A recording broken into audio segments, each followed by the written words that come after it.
আসসালামু আলাইকুম। আমার চ্যানেলে আপনাদের সকলকে স্বাগত।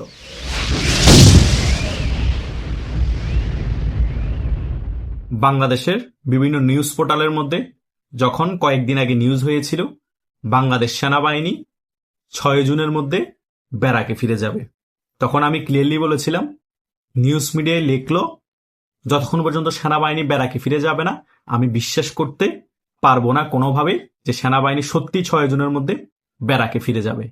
সেটাই কিন্তু এখন প্রমাণিত হচ্ছে, কারণ গত একদিন আগেই বাংলাদেশের বর্তমান যিনি স্বরাষ্ট্রমন্ত্রী আছে সালাউদ্দিন সাহেব তিনি ক্লিয়ারলি বলেছেন সেনাবাহিনী 6 জুনের মধ্যে সবাই ব্যারাকে ফিরে যাবে না, সেনাবাহিনীকে ধাপে ধাপে ব্যারাকে ফিরিয়ে নেওয়া হবে। তার মানে কি?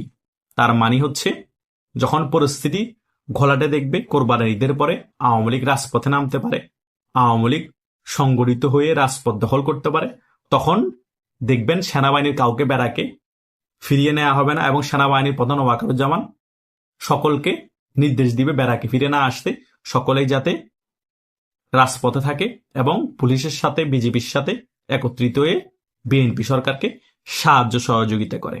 কারণ এই সেনাবাহিনীর প্রধান ওয়াকারুজ্জামান কিছু মাস আগেই 7 দিন আমেরিকা থেকে এসেছে এবং আমেরিকা থেকে প্রশিক্ষণ নিয়ে এসেছে বাংলাদেশে কিভাবে কি করবে এবং কিভাবে এই সরকারকে পিছের থেকে সাপোর্ট দিয়ে ক্ষমতায় রাখবে এবং আর্মিকে রাজপথে রেখে আওয়ামী লীগকে কিভাবে কোণঠাসা করে রাখবে এবং আওয়ামী লীগকে কিভাবে মোকাবেলা করবে। কারণ সেনাবাহিনীর প্রধান ওয়াকারুজ্জামান বিএনপি এবং আমেরিকার ডিপ স্টেট ভালো করেই জানে যে আওয়ামী লীগ যদি সংগঠিত হয়ে রাজপথে নামে ভারতও সহযোগিতা করে সাহায্য করে এবং টাকা ফান্ডিং করে আওয়ামী লীগের নেতাকর্মীরা, তাহলে কিন্তু সে আন্দোলনের মধ্যে যে কোনো সময় বিএনপি রেজিম পড়ে যেতে পারে। তাই বিএনপি রেজিমকে সাহায্য সহযোগিতা করার জন্য পুলিশ এনাফ না, আর্মির প্রয়োজন আছে। তাই ওয়াকারুজ্জামান কোনোভাবেই আর্মিকে এখন ব্যারাকে ফিরিয়ে নিয়ে যেতে প্রস্তুত না এবং বিএনপিও সকল আর্মিকে ব্যারাকে ফিরিয়ে দিত প্রস্তুত না।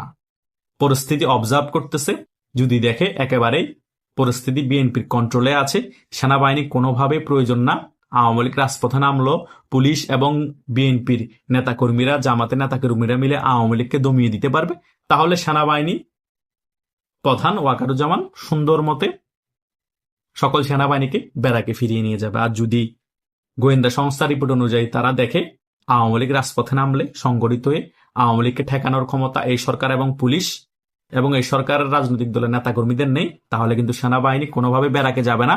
বিএনপি সরকারকে সাহায্য সহযোগিতা করার জন্য যতদিন প্রয়োজন তারা রাজপথে থাকবে। এখন কার নির্দেশে আওয়ামী লীগের নেতাকর্মীদেরকে ঠেকানোর জন্য সেনাবাহিনীর যারা এখন সৈনিক আছে তারা রাজপথে আছে? প্রথমত আমেরিকার ডিপ স্টেটের নির্দেশে, তারপরে সেনাবাহিনীর প্রধান ওয়াকারুজ্জামানের নির্দেশে, এখন বর্তমান সরকার যিনি আছেন বর্তমান সরকারের প্রধান এবং প্রধানমন্ত্রী তারেক জিয়ার নির্দেশে। এই তিনটা সেট আপ মিলেই সেনাবাহিনীকে রাজপথে রেখেছে জাস্ট আওয়ামী লীগকে মোকাবেলা করার জন্য, তাছাড়া আর কিছুই না। কারণ এই সেনাবাহিনী এখন রাজপথে থাকার পরও দেশের আইন শৃঙ্খলা বাহিনী ঠিক হয়েছে, অপরাধ প্রবণতা কমেছে, গুম হত্যা কমেছে, ধর্ষণ কমেছে, কারণ তারা ওই সকল বিষয় নিয়ে মাথাও ঘামাচ্ছে না, ফোকাসও দিচ্ছে না। তাদের মেইন ফোকাস হচ্ছে আওয়ামী লীগকে ঠেকাও, আওয়ামী লীগকে দমন নিপীড়ন করো, আওয়ামী লীগের নেতাকর্মীদেরকে যেখানে পাও সেখানে মাফ করে গ্রেপ্তার করিয়ে দাও। একদিকে ফোকাস রাখতে গিয়ে দেশ একেবারে রসাতলে গিয়েছে, হামের টিকা না পেয়ে 400 জনের মতো শিশু মারা গিয়েছে এবং বিভিন্ন জায়গায় একের পর হত্যা গুম খবর আমরা পাচ্ছি। তাহলে সেনাবাহিনী ব্যারাকে ফিরে না গিয়ে রাজপথে থেকে লাভটা কি? কোনো অভিযান দেখতেছি না। সেনাবাহিনী এবং পুলিশ তাদের অভিযান দেখতে শুধু আওয়ামী লীগের বিপক্ষে আর সন্ত্রাসীদের পক্ষে যাচ্ছে সকল কিছু। সন্ত্রাসীদেরকে কোনোভাবে গ্রেপ্তার করা হচ্ছে না, তাদের দিকে ফোকাস দেওয়া হচ্ছে না, তারা খুব শান্তিতে সন্ত্রাসী করতে পারছে। আর আওয়ামী লীগের নিরীহ কর্মীরা ঘরে ঘুমাতে পারছে না, আওয়ামী লীগের নিরীহ কর্মীরা একদিন এই জায়গায় থাকলে আরেকদিন আরেক জায়গায় থাকতে হচ্ছে। সো এগুলা ভালো কিছু ইঙ্গিত বহন করে না। দেশের মধ্যে এরকম যদি চলতে থাকে দেশ একেবারে ম্যাসাকার পরিস্থিতি হয়ে যাবে, সাধারণ জনগণ অস্ত্র হাতে তুলে নিবে, সাধারণ জনগণ এক একজন আরেকজনকে খুনাখুনি করবে। তারা চিন্তা করবে আমাদের বিচার এখন আমরাই করতে হবে, আমরা এখন পুলিশের কাছে গেলে বিচার পাবো না, আদালতে গেলে বিচার পাবো না। তারা ঘরে ঘরে এখন অস্ত্র রাখবে। আগামীতে এই পরিস্থিতি আসতেছে। আশা করছি আমি যে সকল বিষয় আপনাদেরকে বোঝাতে চেষ্টা করেছি আপনারা এই ভিডিওর মাধ্যমে ক্লিয়ারলি বুঝতে পেরেছেন। তাই সেনাবাহিনীর প্রধান ওয়াকারুজ্জামান এবং বিএনপির যারা নীতি নির্ধারক আছেন তারা যত তাড়াতাড়ি ব্যাপারগুলো বুঝবেন ততই আমাদের দেশের মানুষের জন্য মঙ্গলজনক হবে এবং আপনাদের আগামী রাজনীতির জন্য মঙ্গলজনক হবে। একটা এত বড় রাজনৈতিক দলকে একেবারে কোণঠাসা কখনোই করতে পারবেন না এবং সেনাবাহিনীকে আজীবন রাজপথে রেখে কখনো মোকাবেলা করতে পারবেন না। আওয়ামী লীগ শক্তিশালী রূপে যদি সংগঠিত ফিরে আসে রাজপথে নামে, সেনাবাহিনীও আপনাদের সরকারকে টিকাতে পারবে না। এটা 2006 সালের লগিবেটের আন্দোলনে সেটা প্রমাণ পেয়েছে। আগামীতেও কিন্তু সেটা পাবেন। ভয়াবহ পরিস্থিতি আপনাদের জন্য অপেক্ষা করছে।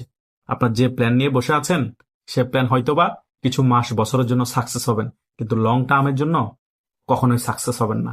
আওয়ামী লীগ ফিরে আসবে তার আপন শক্তিতে এবং আওয়ামী লীগ আবারও বাংলাদেশে ক্ষমতায় আসবে। এটা 100% লিখে রাখুন। ধন্যবাদ সকলকে।